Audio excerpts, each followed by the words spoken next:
I'm Anne Dolenchek, and you're listening to Coffee Conversations about influencer marketing. Today we're in conversation with Ntsika Msuthu, the sponsorship, PR, and brand engagement manager at MultiChoice. He is a seasoned communications and sponsorship professional with over 15 years of experience in crisis management, media liaison, sponsorship and campaign management, reputation management, and communication strategy development. Grab a coffee and listen as we discuss how DStv had to change tact when lockdown hit right after it took over the Premier Soccer League and had no access to on-the-ground activations anymore. The brand's first experience of leading with influencers on a marketing campaign, why sparking authentic conversations on campaigns are important, and how using South African soccer fans was a big part of the Babize Bonke campaign. If you enjoy this podcast, you will also enjoy our fortnightly newsletter that keeps you up to date with influencer news from around the world. Subscribe at the link in the show notes. This podcast series has been made possible through an exclusive sponsorship from SA's #1 nano influencer platform, theSALT. Most brands have a communication line to their existing customers, but not a way to get them to have additional positive brand conversations. theSALT solves the problem by identifying brand fans and getting them to talk more about their positive brand experiences. theSALT have a database of over 140,000 registered brand fans and in-depth information on each to perfectly match your brand to the right influencers. Reach out to them now and see what they can do for you. Good morning, Ntsika, and thank you so much for making time to speak to us today. I'm super excited about our conversation. But before we get into it, can you please maybe briefly tell everyone about who you are and what a typical workday actually looks like for you?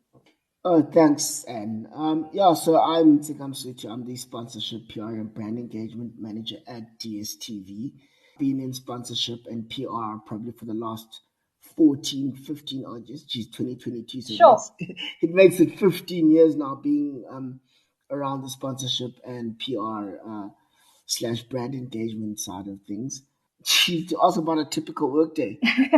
I really don't believe there's such a thing as a typical workday. I think, working in the marketing space, no 2 days are the same.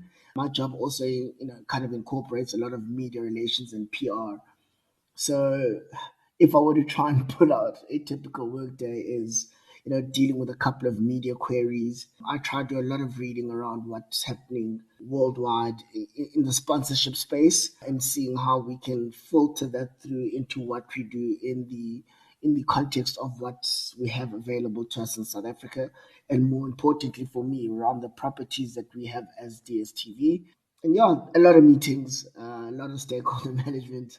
I laugh sometimes with the team and guys try and put some time in meetings. I'm like, where you find that gap, let me know, because I'd like to take it to have a cup of coffee. But I think there's a lot of meetings that take place, but I guess they all to good effect.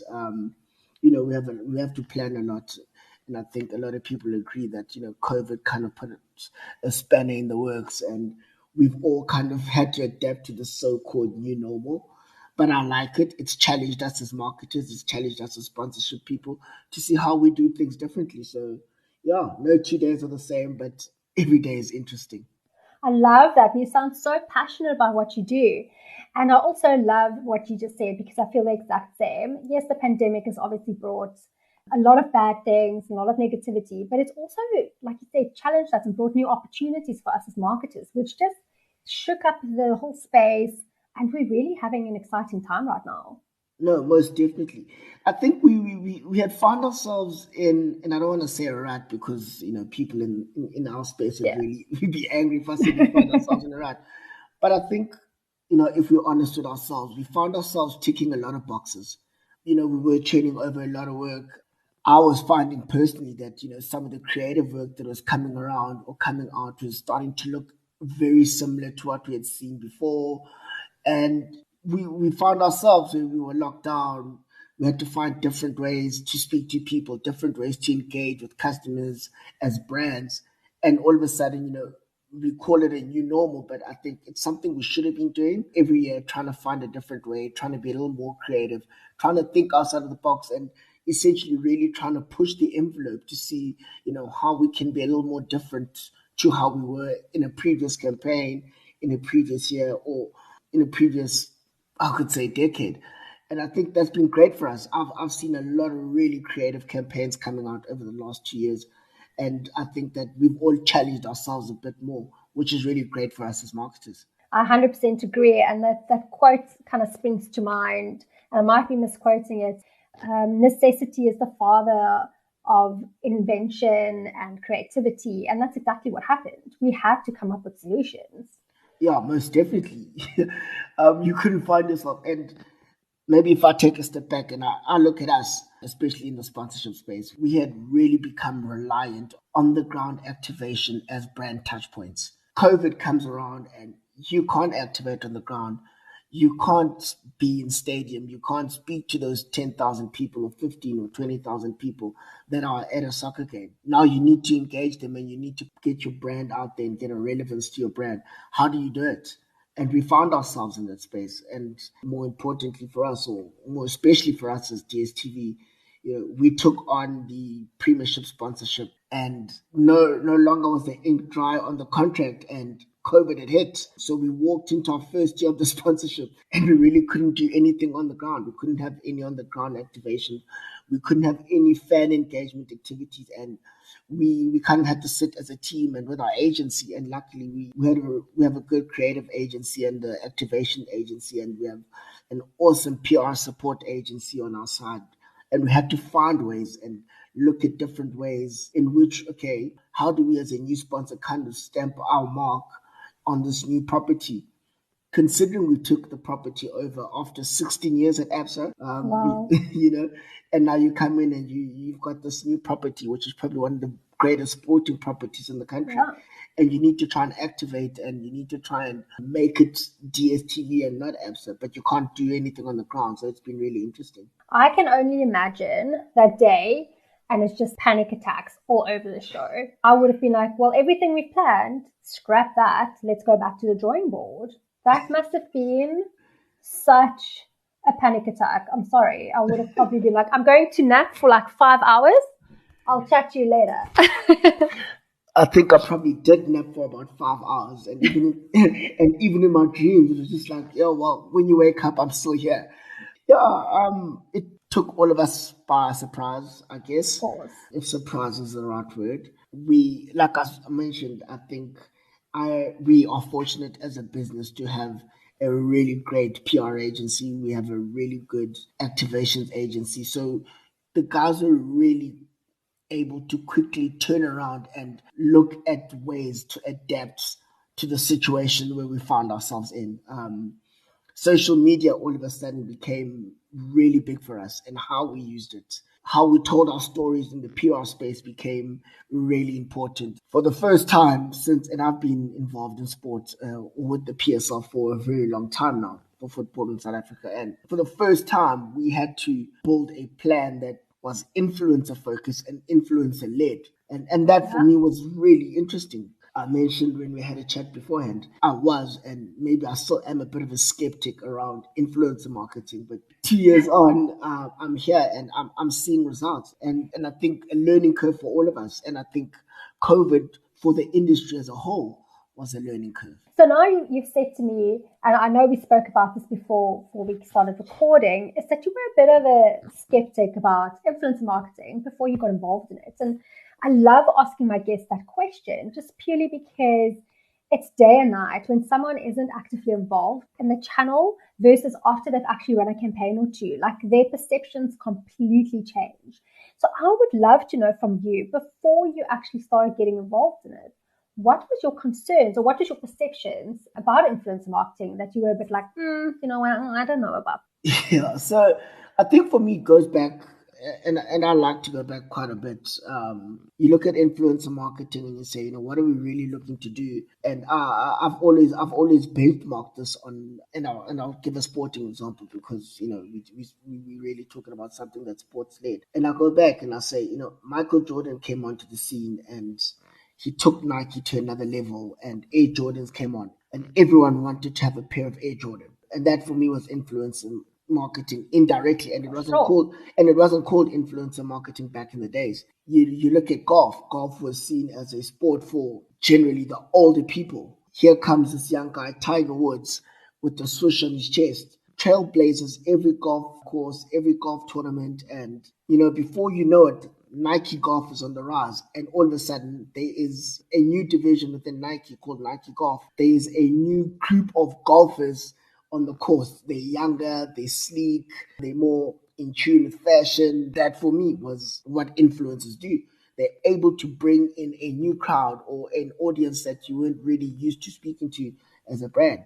We get to where we are today and we speak influencer marketing. And I really ask myself, do we really get the same returns as what the previous examples that I've mentioned? But having done a few campaigns now on influencer marketing, it's also about, I ask the question is, what are we trying to achieve? And more often than not, we find ourselves in a space where influencer marketing today is around driving brand awareness, around driving conversation around the brand. It's moved from the above the line stuff that the previous examples I've mentioned was Nike billboards, Swoosh game time, incidentals on TV. And it's really moved from that to what can we bring to the social media space and how do we make sure that conversations around our brand in the social media space are positive? And having done a few campaigns, I'm starting to see, how we use them and the value of influencer marketing, if done correctly, what it can do for a brand. For sure. And I think those examples you gave us was brilliant because those are big macro celebrity influencers. And there's definitely still a space for them. And I think they're there for that incidental. People want to be cool like them. I know over the last decade that fashion in golf has really improved. Like my partner's a big golfer. He watches golf. When it's on, I'm also like, ooh, those golfers dressed really nicely, And it never used to be that way. And it was definitely a game changer. But I hear what you're saying. I think it is defining what it is that you want to get from your campaigns and what success would look like for you. Because not every campaign can be about a tiger or a Michael Jordan type vibe. It's that consistent kind of real people who's also talking about your brand on the ground. Just kind of having that conversation and entrenching it into communities through really relatable people who's already doing things and using things. Yeah, no, for sure. You look at, and I want to look at the South African context.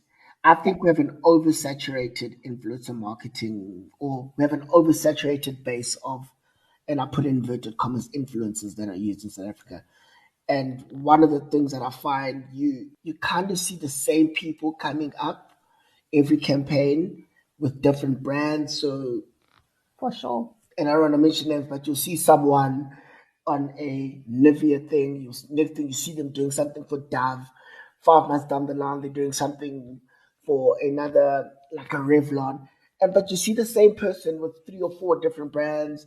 And then all of a sudden, that same person, you see them cut across, and now they're doing something for like Adidas, and you see these faces. And all I'm seeing is like a bunch of famous people just posting.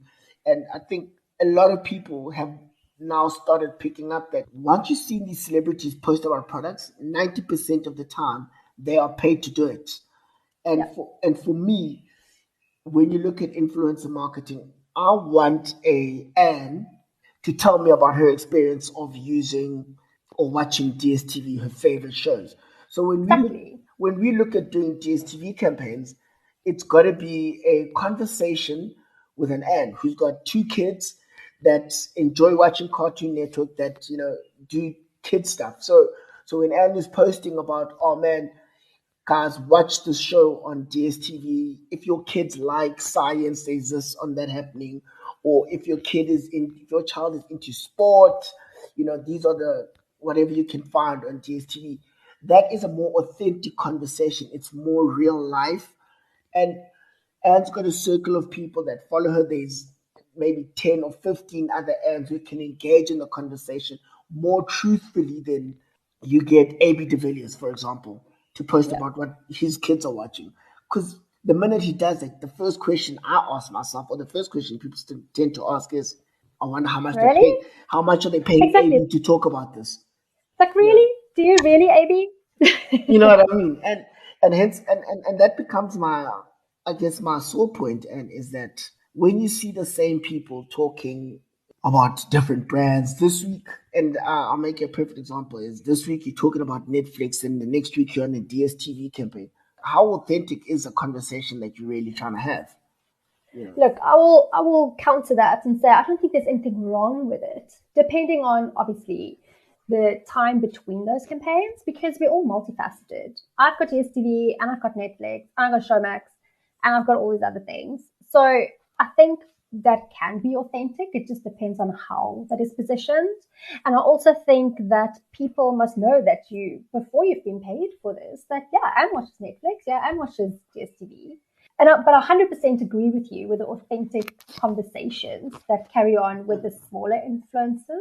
Like you're saying, if AB de Villiers posts about his kids and DStv, I can guarantee you those thousands of comments that he's getting is not about DStv or carrying on with the conversation. Yeah. But I will give you an example. I watched the final of Dexter last night on DStv.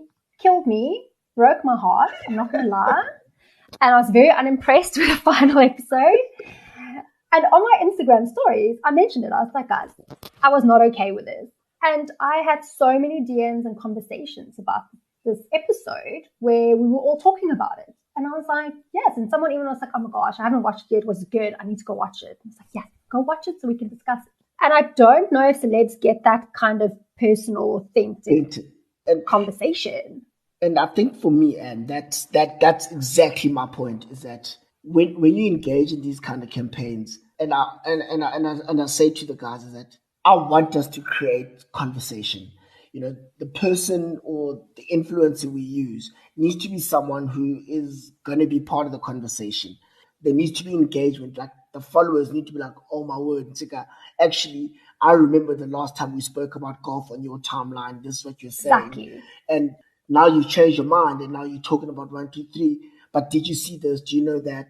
Then there's a conversation going on. And even if, you're using the hashtag of your brand, because that's how you track the conversation by a hashtag, but it's authentic because now someone can go back and say, I remember, or when you spoke about this and you always talking about that. And then they bring in that back into the conversation about brand is that now it's authentic. The thing I don't enjoy and the thing I like to tell people, want people to shy away from is this thing about writing copy for influencers.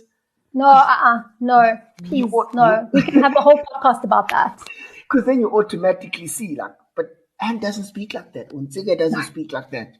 You can already see that that's a brand tone. If you are going to use influencers, then you got to allow that vulnerability for your brand, that someone needs to be able to take over and do it in their way. And I think that a lot of brands aren't quite there yet to allow that vulnerability for influencers that they use to kind of be able to do it in their way. We still want to have that insight. We want to draft a bit of code, maybe say it like this, maybe do it like that, which takes away from the authenticity of the post. I 100% agree. And I always feel like if you want to script the influencers' captions, then you might as well just do a brand ad because that's what it's going to be. Your engagement's going to be low, your reach is going to be low. It's just going to be another ad that's being pushed out. And I do agree, but I also understand from a marketer's point of view, this is your brand, it's your baby, right? You just want everything to be perfect. And I get that. But I also think that comes into the briefing side where we make sure that we have a structure. This is the do's and the don'ts. But within that framework, please go wild and speak to your followers how we know they love and they're there for a reason. And you're right, we do need to have do's and don'ts. And that's just standard. But when I say allow vulnerability, is that you give the person the do's and don'ts, but then you got to trust them that they're not going to damage your brand or bring it into disrepute because they've got a list of do's and don'ts. They know what to say, what not to say. They know that if you're going to mention my brand in your post, please don't use vulgar language and all those kind of things. The vulnerability is allowing them and saying, I'm giving you this opportunity to kind of be a voice to my brand outside of my brand. Take ownership for it as if it was your own, and let's see what you can bring to it. And that's essentially what we need to start doing, is that because the conversation doesn't become authentic just on its own or by us writing posts for people. The conversation is people seeing that, wow, brand X has really allowed influencer Y to actually just be themselves and to just run with it. And it's so cool to see these kind of things happening. And that's where we've got to be, is just allow ourselves a little bit of vulnerability, For and sure. and allow the guys a little bit of creative leeway to see how they do it. I completely agree. And those are the campaigns that usually does amazingly well. Yeah, and they really are. I mean, so I'll go back to a campaign we ran towards the back end of last year for our Babize Bonke viewing experiences. Probably last year was our first activation since we've taken over the DStv, the Premiership sponsorship, and we got a mixture of micro, macro, and nano influences to kind of put out some posts. The idea behind it, and once again, we had a clear thing saying, vision in our head to say, we want to drive engagement on our social media pages ahead of the activation on the ground. Once we really found guys, and I think this also speaks to the kind of influences you have. We found guys who generally are part of the football conversation. Guys who, on a regular afternoon, you'll find them speaking about football, whether they are part of a campaign or not. And we said to them, look, guys, this is what we want to do. This is what we were trying to achieve. We have this activation on the ground. It's the first time we're doing it. We just want people to follow our page and they could stand a chance to win. We want to create a conversation around the activation. You do it, run wild, but here are your parameters of do's and don'ts. And the results we got were amazing for me. I think within the first 7 days of running the campaign, our Twitter page had increased by like 600-700 followers. What? That's amazing. And we're just like, wow. And that's from, and hence I say, I was skeptical about it because of the mindset of what an influencer should be doing. At the end of the day, we are all numbers driven to say, if we're putting this in, then we want to sell X amount. But when you move and you change your mindset to say, actually, we're bringing influencers on board, A, to change the language or the tone of engagement around our brand on social, and B, we want to increase our numbers, want to increase engagement, want to increase conversation, then we all know why we're doing it. We're not trying to sell, but we're trying to build a conversation. So that for me worked so well. And even within our business, guys are like, wow, it's really starting to show. But that wouldn't have worked, or that wouldn't have been the case if we didn't set it out from the get-go that this is why we are doing it and this is what we want to achieve. Super, super important to start when you start planning influencer campaigns, not just to go straight to who the influencers are. Like you say, you need to start thinking, okay, what do I want to achieve? What does success look like? And work it back. And then lastly, you only get your influencers on board because you need to have the right people to drive that conversation. And I think you guys did the absolute right thing. You found the guys who people are already engaging with around football or soccer. They're having those organic conversations already. It's something we miss, and we've fallen into this trap once or twice before as well. We just like, we've got this thing coming up. What can we do? Oh, guys, let's just get influencers. And it happens. I mean, it's happened to us, and I'm sure you've seen it happen with a lot of other brands. And we kind of see it because we say, geez, guys, why did you do that though? And we ask ourselves that question, but we ask it from the outside. But if we were all to take a step back, we say, we've actually made that very same mistake somewhere along the line as well. We're like, we've got this and we just want to make a noise. Let's get influencers. What happens 90% of the time when you approach it like that, you get the wrong group of influencers. So even though, and then you wonder why the conversation hasn't taken off. And I love this question. People ask me, oh man, so you're getting influencers, are we going to trend?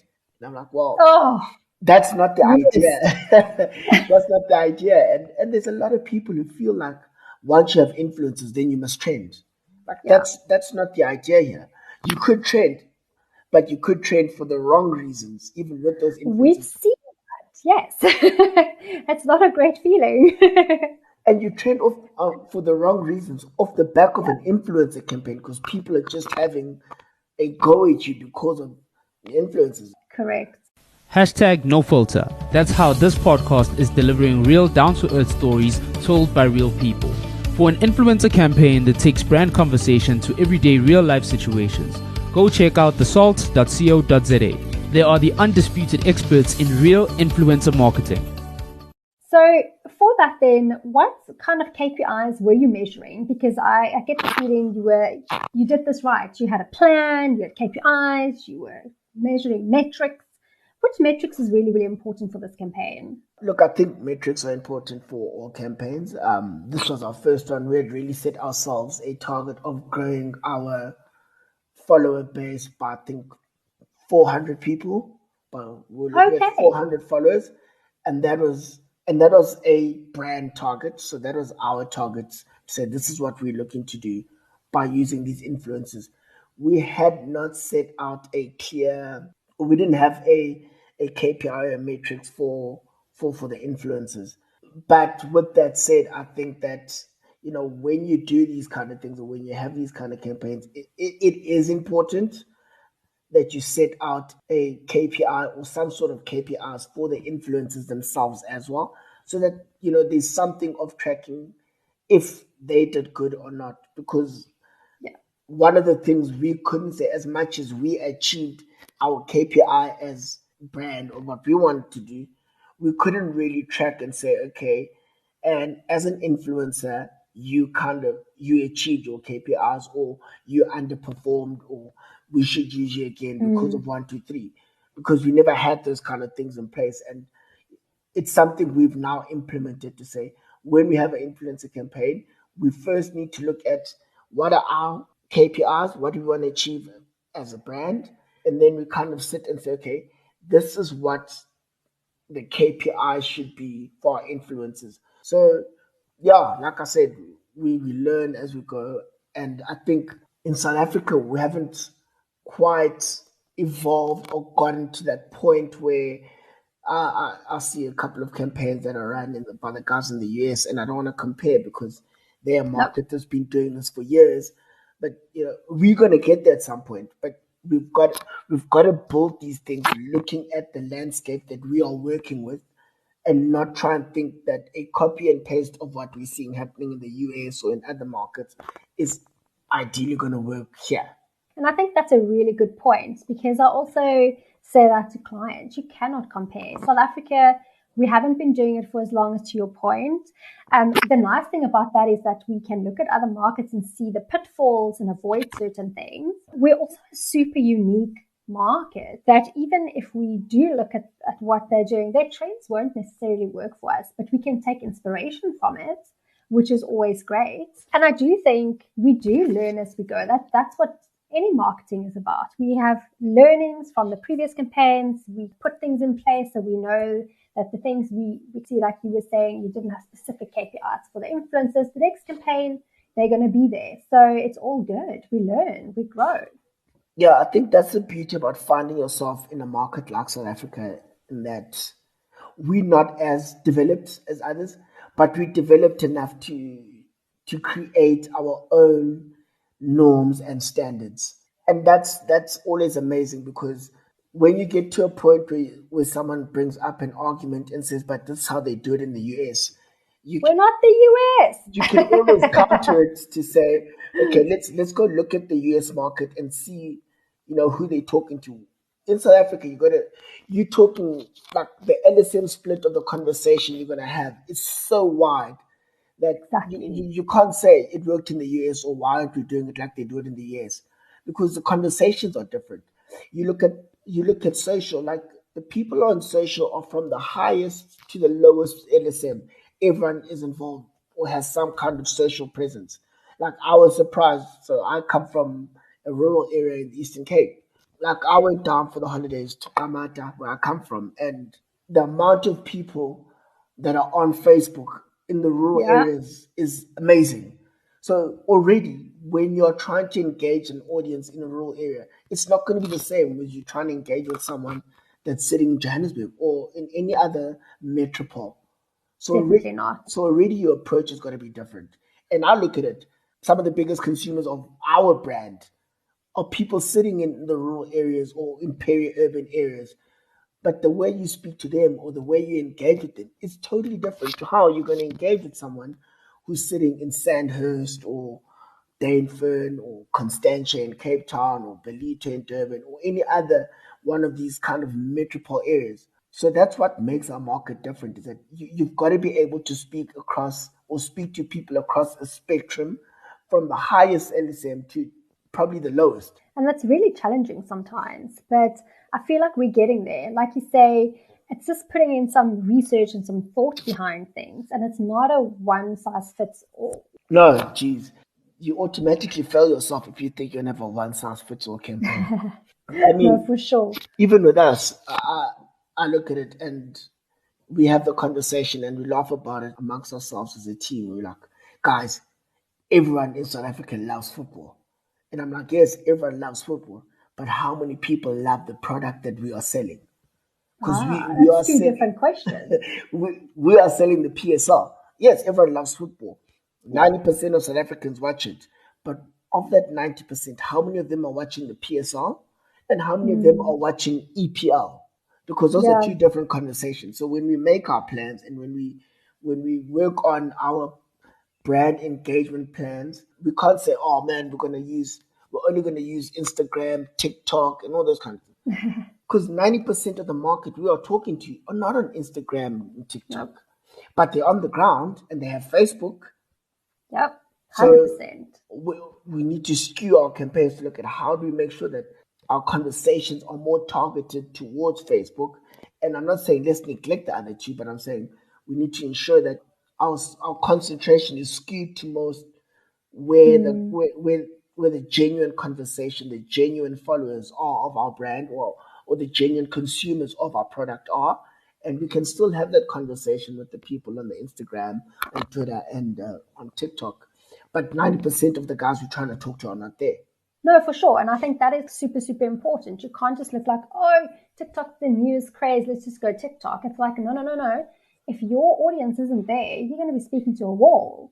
So to your point, Facebook is where most of your audience is. Obviously, 90% of your efforts needs to go into that channel. Yeah, I mean, even with TikTok, and like TikTok comes out, and everyone's like, "Oh man, we all should be on TikTok." Not all.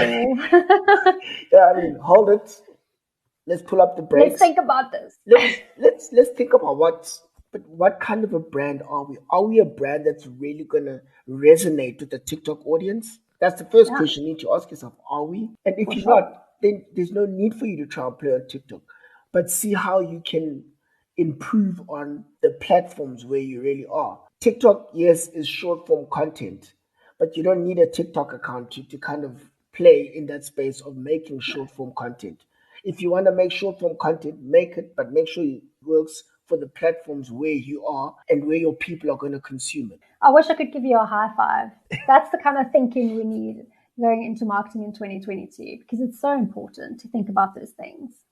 No, it most definitely is. I mean, I sometimes ask myself, like, what is it that's going to be so different in 2022, and what can we do differently? And one of the things we need to kind of look at doing differently is to put in performance-based deals with our influencers to say, I'm not just going to give you 100,000 Rand for you to do this campaign. We're going to put some kind of performance matrix in place to make sure we are all getting what the best out of you and you are able to deliver to the best that you can for this campaign. So that's one of the things we need to look at is like, how do we make sure that we put these performance-based deals in for when we're running these kind of our influencer campaigns? Because once again, here's 100,000 Rand, go do your thing. How do you know it worked? No, for sure. And you need to measure those things, right? So that you can also see which influencers works really well for your brand, so you can start using them more and build up like a really good little army of influencers that is speaking to the right people, who's getting the results. At the end of the day, that's what matters, right? Yeah, and that's what you need to do. And I guess the second thing we need to say is it's 2022. Are people really still engaging with macro influencers? Not really. For me, my goal this year is to say, guys, we need to refine our micro and nano influencer strategy a bit more to see how we tap into those and use those influencers a bit better this year and a bit more strategically, because that's where the conversations happen and that's where like genuine and authentic engagements will come from. I 100% agree with you. And over the last, I think also with the rise of the pandemic, we saw that the smaller influencers have really started making big moves because they are part of communities. People know them. They're accessible, they're relatable, and especially the nanos, it's your coworker, it's your family member, it's your friend. What's not authentic about that? Yeah, and I think that's where we've missed it. And I remember I posted this on LinkedIn, I think just at the start of the pandemic, around the importance of brand collaborations, how we can use brand collaborations to kind of speak to audiences that we wouldn't have genuinely tapped into as brands if we just stuck to our own ways. And we now need to see how we shift that from just brand collaborations to brand and influencer collaborations to make sure that we are having these conversations, or we start to appear in spaces where people wouldn't really expect our brands to be. And that's okay, and that's fun, because if you've always known DStv to appear on the back of a milk carton, how do you now make sure that someone picking up a can of Coke is engaging with DStv? Appearing in different spaces allows for conversation around, okay, cool, why are you For here? sure. And oh, this looks so different. Pepsi last year did this thing so well when it comes to brand collaborations. They collaborated with fashion designers. They were collaborating with the NBA. They did it with the NFL. They just really made sure that they were out there where the consumer of Pepsi was. They made sure they're at the forefront to make sure that when you pick up a can of Pepsi, and I think the best example of this is they did this for the launch of Money Heist, where they made the cans. And I think that was just brilliant. When was the last time you saw those cans? I think it was probably in the mid-90s where you saw cans with characters from movies or like a series. Yes. And then you'd collect the cans. And that was brilliant for me. Like, I guess it wasn't groundbreaking. It was a simple execution. But when you open a fridge to pick up a can of Pepsi, you're also seeing something from Money House, which for Yeah. me was just amazing. I think sometimes the simplest plans or the simplest strategies work the best just purely because it's not complicated and it just works. No, definitely. And I think sometimes we try and overthink or overcomplicate things where the Yeah, simplest execution is probably the best thing we could have done. for sure. So Ntsika, you sound like you have your head on right when it comes to influencer marketing, and I love that. We're on the same page. That makes me think, do you outsource the implementation and kind of the strategy of your influencer marketing, or do you do that in-house? It's a combined effort. There are people who are specialists at it, and I think for us, we like to work with people who have a better understanding of the space that we want to operate in. Yeah. So yeah, we outsource it, but trust me, there's a lot of back and forth and debate around it before I'm sure. we sign off.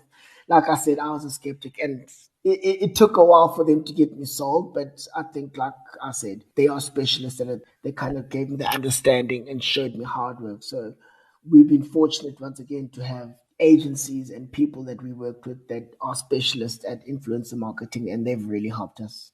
Yeah, and I love that mindset because I feel like sometimes marketers want to try and be kind of the expert in all the fields. And actually, when you start employing people who are experts in it, like your specialist agencies, they've already done this for the last decade or whatever it is.